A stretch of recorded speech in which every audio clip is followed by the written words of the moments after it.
नमस्कार दोस्तों, आज हम बात करेंगे 7 चक्रों के बारे में। मनुष्य का जीवन ऊर्जा के विभिन्न स्तरों पर संचालित होता है और यदि आप एक भी चक्र को जागृत कर लेते हैं तो आप उन 65% लोगों से आगे निकल जाते हैं जो साधारण जीवन जी रहे हैं बिना किसी आध्यात्मिक चेतना के। यदि आप 3 चक्रों को जागृत कर लेते हैं तो आप उन 95% लोगों से आगे बढ़ जाते हैं जो आध्यात्मिक विकास के मार्ग पर चलने का प्रयास कर रहे हैं। लेकिन यदि आपने 5 चक्रों को सक्रिय कर लिया तो आप उन 99% साधकों से आगे होंगे जिन्होंने अपना संपूर्ण जीवन इन चक्रों की साधना में समर्पित कर दिया। और अगर आपने 7 चक्रों को पूर्ण रूप से जागृत कर लिया तो आप उन 1% विशेष लोगों में शामिल हो जाएंगे जो जीवन में हर उस उपलब्धि को हासिल कर सकते हैं जिसकी कल्पना भी करना कठिन है। हालांकि यह 1% संख्या में छोटी लग सकती है, लेकिन यदि हम भारत की मौजूदा जनसंख्या को देखें तो यह लगभग 1,41,00,000 लोगों के बराबर होगी। लेकिन क्या वास्तव में इतने सारे लोग 7 चक्रों को जागृत कर चुके होंगे? इसका उत्तर स्पष्ट है, शायद ही इतनी बड़ी संख्या में लोग इस स्तर तक पहुंचे हों। वास्तविकता यह है कि यह आंकड़ा 1% का भी चौथाई नहीं होगा। तो क्या 7 चक्रों को जागृत करना इतना कठिन है? इसका उत्तर हाँ भी है और नहीं भी। क्यों? यह मैं आगे समझाऊंगा। मनुष्य की संकल्प शक्ति असीमित होती है। यदि इसे जागृत कर लिया जाए और सही उद्देश्य के लिए उपयोग किया जाए तो कुछ भी असंभव नहीं है। कोई भी व्यक्ति अपनी ऊर्जा को नियंत्रित करके कुछ भी बन सकता है, कुछ भी कर सकता है। लेकिन इससे पहले कि हम इस गूढ़ विज्ञान को समझें, यह जानना आवश्यक है कि आखिर चक्र होते क्या हैं। साधारण रूप से चक्र का अर्थ है गोलाकार, लेकिन जब यह शब्द ऊर्जा विज्ञान से जुड़ता है तो इसका तात्पर्य शरीर के भीतर ऊर्जा के प्रवाह और विभिन्न आयामों की ओर उसकी गति से होता है। इसीलिए इन्हें चक्र कहा जाता है। हमारे शरीर में हजारों ऊर्जा के भंवर घूम रहे हैं, ठीक उसी प्रकार जैसे किसी आकाश गंगा में असंख्य तारा मंडल अपनी धुरी पर घूमते हैं। लेकिन इन सभी में 114 ऊर्जा केंद्रों को विशेष रूप से महत्वपूर्ण माना गया है। इन 114 चक्रों में भी 7 चक्र ऐसे हैं जिनका सबसे अधिक महत्व है, क्योंकि इन्हीं केंद्रों पर ऊर्जा एक वर्तुलाकार गति में प्रवाहित होती है जो हमारे जीवन को संचालित करने में महत्वपूर्ण भूमिका निभाती है। आधुनिक विज्ञान ने भी इन चक्रों की सूक्ष्म उपस्थिति को स्वीकार किया है।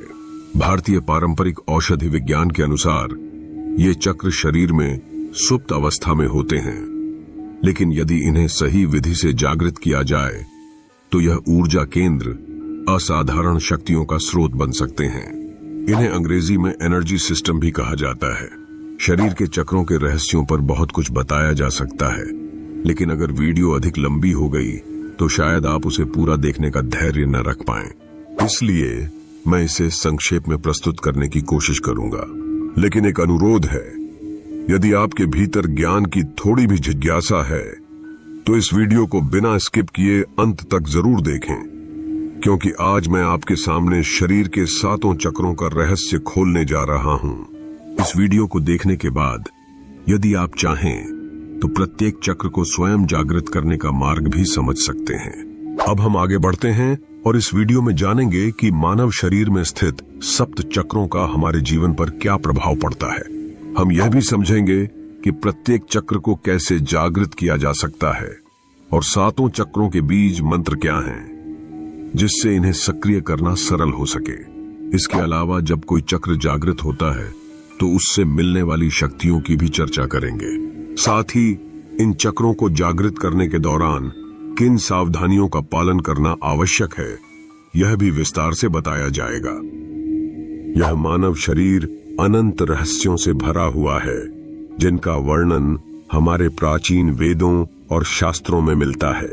यदि कोई व्यक्ति इन रहस्यों को समझ ले और सही साधना करे तो वह इस संसार में हर चीज को प्राप्त कर सकता है। हमारे भीतर उतनी ही शक्तियां समाई हुई हैं जितनी देवी देवताओं में मानी जाती हैं, लेकिन ये शक्तियां अब भी सुप्त अवस्था में हैं। इन्हें जागृत करने की विधि जानने के बाद यह आप पर निर्भर करेगा कि आप इस ज्ञान का कितना भाग अपने जीवन में उतारते हैं। हमारा पहला चक्र है मूलाधार चक्र, जिसे रूट चक्र भी कहा जाता है। यह शरीर के 7 मुख्य चक्रों में सबसे पहला और आधारभूत चक्र है।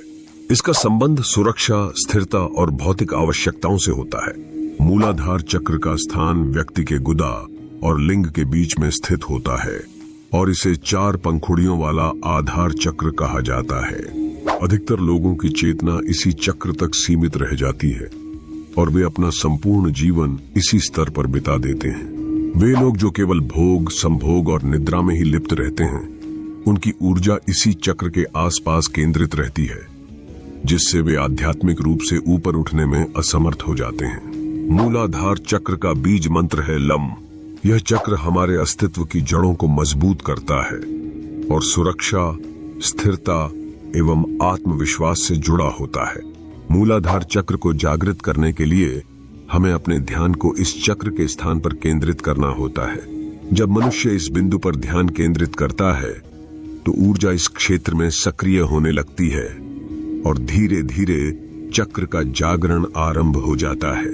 इस चक्र को जागृत करने का दूसरा महत्वपूर्ण नियम यम और नियम का पालन करते हुए साक्षी भाव में रहना है। आत्म संयम और नियमबद्ध जीवन शैली इस चक्र को धीरे धीरे संतुलित करती है और आध्यात्मिक विकास के लिए मार्ग प्रशस्त करती है। इसके अतिरिक्त कुछ विशेष योगासन और प्राणायाम भी मूलाधार चक्र को जागृत करने में सहायक होते हैं। इनमें शामिल हैं Tadasana, mountain pose, Virabhadrasana, warrior pose, Vrikshasana, tree pose, Malasana, garland pose. अगर प्राणायाम की बात करें तो कपालभाति और भस्त्रिका प्राणायाम मूलाधार चक्र को सक्रिय करने में अत्यंत प्रभावी होते हैं। इनसे शरीर में ऊर्जा का संचार बढ़ता है और मूलाधार क्षेत्र में स्थित ऊर्जा जागृत होती है। अब ये समझते हैं कि मूलाधार चक्र के जागृत होने पर शरीर और मन पर क्या प्रभाव पड़ता है। इस चक्र के जागरण से व्यक्ति के भीतर वीरता, निर्भीकता और आनंद का भाव जागृत होने लगता है। उसकी शारीरिक इच्छाएं नियंत्रित होने लगती हैं और वह ब्रह्मचर्य का पालन करने में सक्षम हो जाता है। ब्रह्मचर्य से व्यक्ति की आध्यात्मिक ऊर्जा का संरक्षण होता है, जिससे वह ध्यान और साधना में अधिक गहराई तक जाने में सक्षम हो जाता है। मूलाधार चक्र को जागृत करते समय ध्यान रखने योग्य बातें, इस चक्र का जागरण धीरे धीरे होता है और इसके लिए धैर्य और निरंतर अभ्यास आवश्यक होता है। कोई भी साधक अगर इसे तुरंत जागृत करने की कोशिश करता है तो उसे असंतुलित ऊर्जा का अनुभव हो सकता है, जिससे मन और शरीर दोनों पर विपरीत प्रभाव पड़ सकते हैं।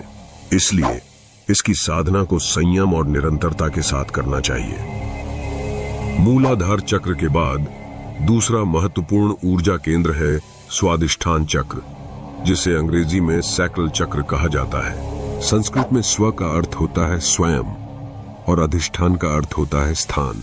इस प्रकार स्वादिष्ठान चक्र का अर्थ है स्वयं के निवास का स्थान। इसे मानव आत्मा का व्यक्तिगत निवास स्थान भी कहा जाता है और यह जीवन ऊर्जा के प्रवाह का एक महत्वपूर्ण केंद्र होता है। स्वादिष्ठान चक्र लिंग मूल से 4 अंगुल ऊपर और नाभि के ठीक नीचे स्थित होता है। यह चक्र 6 पंखुड़ियों वाला होता है और इसका रंग नारंगी ऑरेंज होता है। यह ऊर्जा केंद्र व्यक्ति को आत्मचेतना की ओर प्रेरित करता है और उसकी आध्यात्मिक संभावनाओं को प्रकट करने में मदद करता है। अगर किसी व्यक्ति की ऊर्जा इस चक्र के स्तर पर ही अटकी रहती है तो उसका जीवन आनंद, मनोरंजन, घूमने फिरने और भौतिक सुखों में ही केंद्रित रहता है। ऐसा व्यक्ति जीवन भर भौतिक आनंद में डूबा रहता है और यह सब करते हुए समय कब बीत जाता है इसका उसे एहसास भी नहीं होता। लेकिन अंत में जब वह पीछे मुड़कर देखता है तो उसके हाथ खाली होते हैं और उसे यह समझ नहीं आता कि जीवन की सच्ची दिशा क्या थी।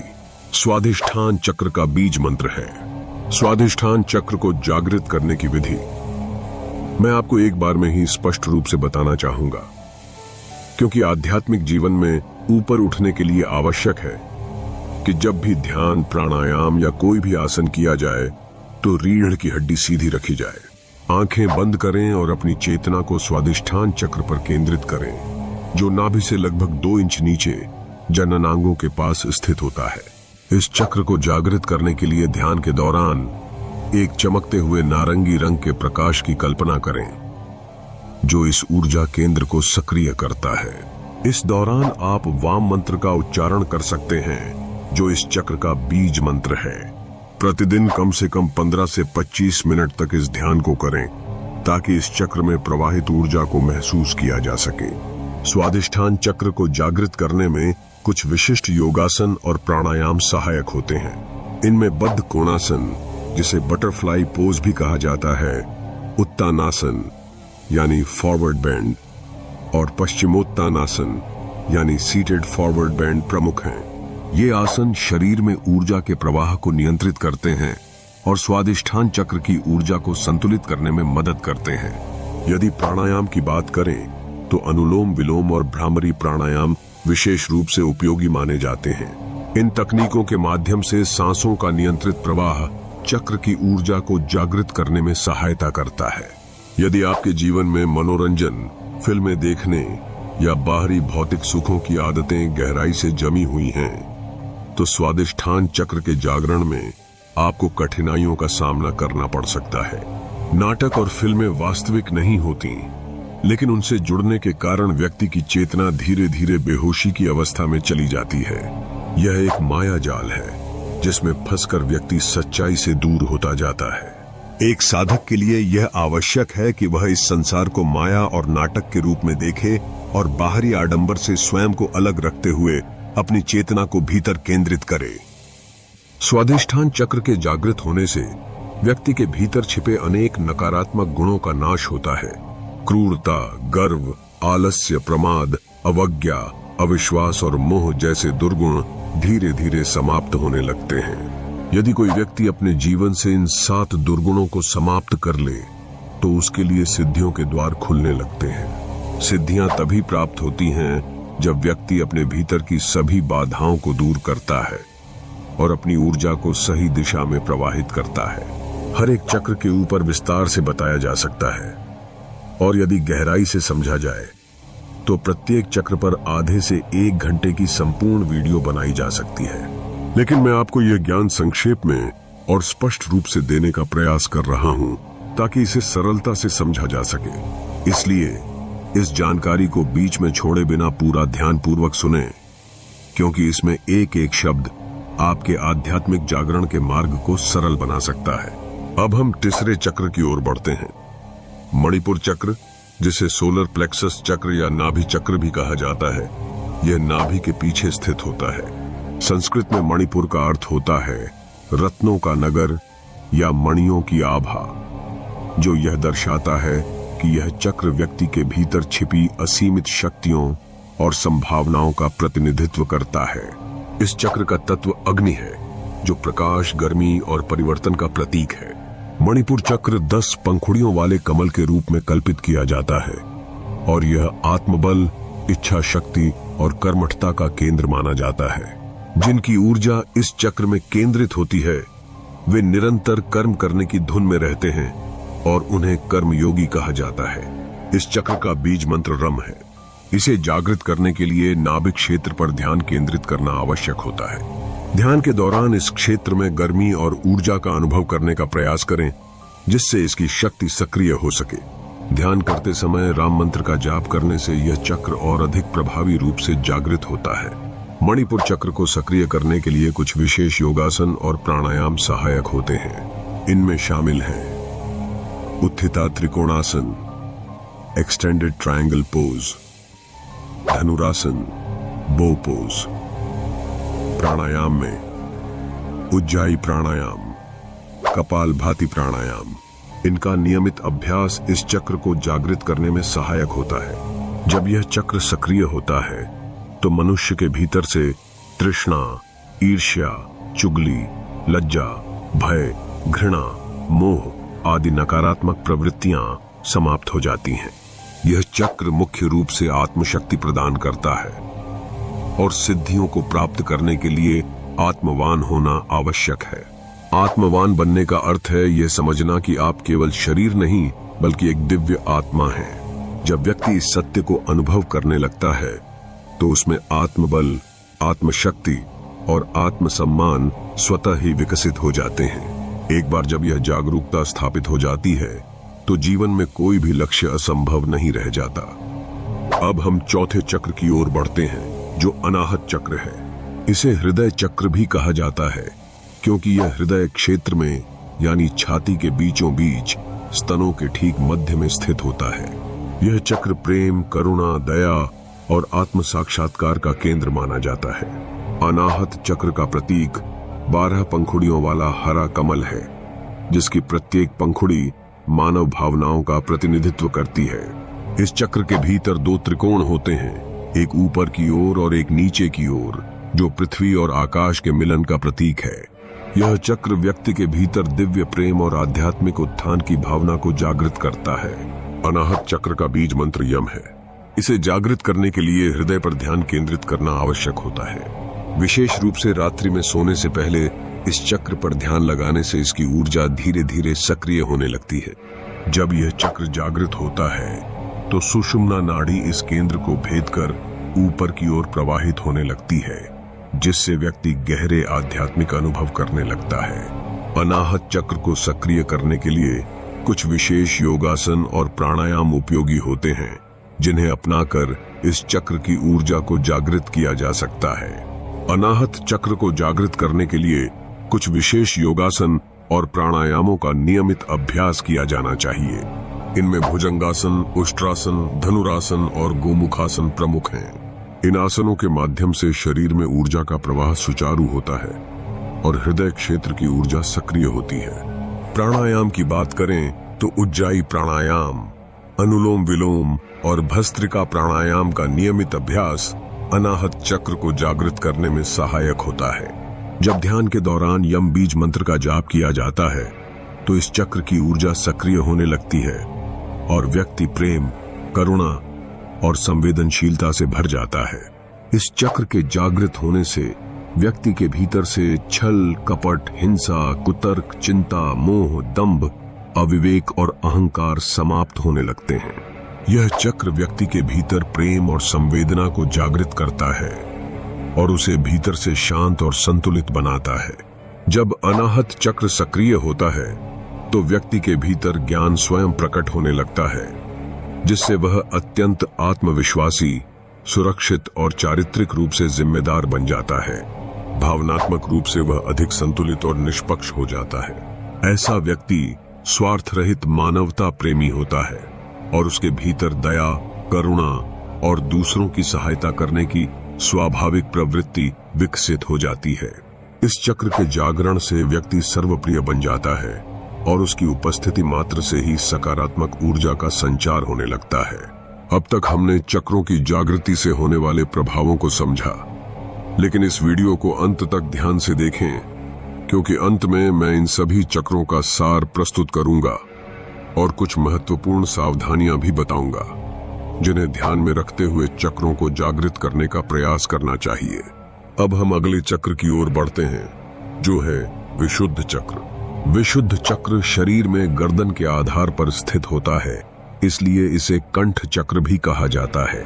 इस चक्र का तत्व आकाश है, जो व्यापकता, शुद्धता और स्वतंत्रता का प्रतीक है। इस चक्र का रंग नीला होता है, जो शांति, सच्चाई और स्वच्छता को दर्शाता है। विशुद्ध चक्र को 16 पंखुड़ियों वाले कमल के रूप में जाना जाता है, जो ज्ञान, अभिव्यक्ति और उच्च चेतना से जुड़ा हुआ है। जब यह चक्र पूर्ण रूप से सक्रिय होता है तो व्यक्ति के विचार और वाणी में स्पष्टता और प्रभावशीलता आ जाती है। इस चक्र का बीज मंत्र हम है। जब इस बीज मंत्र का जाप किया जाता है तो विशुद्ध चक्र में ध्वनि का कंपन उत्पन्न होता है, जो इसकी ऊर्जा को जागृत करने में सहायक होता है। इस चक्र को सक्रिय करने के लिए ध्यान की विशेष विधि अपनाई जाती है। ध्यान करते समय गले के क्षेत्र में आकाश तत्व पर ध्यान केंद्रित करें और कल्पना करें कि नीला प्रकाश इस केंद्र से निकल रहा है और पूरे शरीर में शांति और संतुलन फैला रहा है। इस प्रकाश की ऊर्जा से व्यक्ति के भीतर की नकारात्मकता समाप्त होने लगती है और उसकी चेतना शुद्ध होती जाती है। विशुद्ध चक्र के जागृत होने से व्यक्ति की वाणी प्रभावशाली और सत्य से परिपूर्ण हो जाती है। वह न केवल स्पष्ट और प्रभावशाली ढंग से अपनी बात कह पाता है, बल्कि उसके शब्दों में ऐसी शक्ति आ जाती है कि वे दूसरों पर गहरा प्रभाव डालते हैं। यह चक्र उच्च संचार क्षमता और सच्चाई के मार्ग को प्रकट करता है, जिससे व्यक्ति अपनी अभिव्यक्ति को नियंत्रित कर पाता है और उसके विचारों में स्पष्टता आ जाती है। विशुद्ध चक्र को जागृत करने के लिए कुछ विशेष योगासन और प्राणायाम का अभ्यास किया जाता है, जिससे व्यक्ति की वाणी शुद्ध होती है और उसकी अभिव्यक्ति प्रभावशाली बनती है। इन योगासनों में sarvangasana, shoulder stand, matsyasana, fish pose, सिंहासन, लायन पोज और अर्ध मत्स्येंद्रासन, हाफ स्पाइनल ट्विस्ट प्रमुख हैं। ये आसन गले के क्षेत्र में स्थित विशुद्ध चक्र की ऊर्जा को सक्रिय करने में सहायक होते हैं। यदि प्राणायाम की बात करें तो उज्जाई प्राणायाम और भ्रामरी प्राणायाम विशुद्ध चक्र के जागरण के लिए अत्यंत प्रभावी माने जाते हैं। जब इनका नियमित अभ्यास किया जाता है तो व्यक्ति के भीतर की नकारात्मकता समाप्त होने लगती है और उसकी वाणी में सत्य, मधुरता और स्पष्टता का संचार होता है। विशुद्ध चक्र के जागृत होने पर व्यक्ति को 16 कलाओं और 16 विभूतियों का ज्ञान प्राप्त होने लगता है।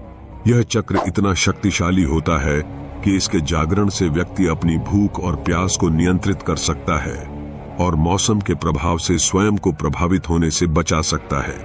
यह ऊर्जा केंद्र व्यक्ति को बाहरी परिस्थितियों से स्वतंत्र बनाता है, जिससे वह अपने भीतर के शुद्ध ज्ञान और आत्म साक्षात्कार का अनुभव कर सकता है। अगर आप चाहते हैं कि प्रत्येक चक्र पर विस्तृत जानकारी दी जाए तो कमेंट में चक्र लिखें, ताकि आपको हर चक्र के लिए एक विशेष वीडियो उपलब्ध कराया जा सके। अब हम अगले महत्वपूर्ण चक्र आज्ञा चक्र की ओर बढ़ते हैं। आज्ञा चक्र हमारे माथे के मध्य भौहों के बीच स्थित होता है, जिसे अंग्रेजी में थर्ड आई चक्र, थर्ड आई चक्रा या ब्रो चक्र, ब्राउ चक्रा भी कहा जाता है। यह चक्र हमारे मस्तिष्क के गहरे भाग में स्थित होता है और मुख्य रूप से अंतर्दृष्टि, बुद्धिमत्ता और आत्मज्ञान से जुड़ा होता है। शास्त्रों में इसका उल्लेख आंतरिक ज्ञान के द्वार के रूप में किया गया है, क्योंकि यह चक्र व्यक्ति को भौतिक और आध्यात्मिक दृष्टि दोनों का अनुभव कराता है। जिस व्यक्ति की ऊर्जा इस चक्र में अधिक सक्रिय होती है, वह अत्यंत संवेदनशील, तेज दिमाग और अंतर्दृष्टि से संपन्न हो जाता है। उसे सब कुछ स्पष्ट दिखाई देने लगता है, लेकिन वह मौन रहकर अपने ज्ञान को भीतर ही समाहित रखता है। इसे बौद्धिक सिद्धि कहा जाता है, जहां व्यक्ति को ज्ञानी होकर भी मौन रहना आ जाता है। इस चक्र का बीज मंत्र ओम है, जो उच्च चेतना का प्रतीक माना जाता है।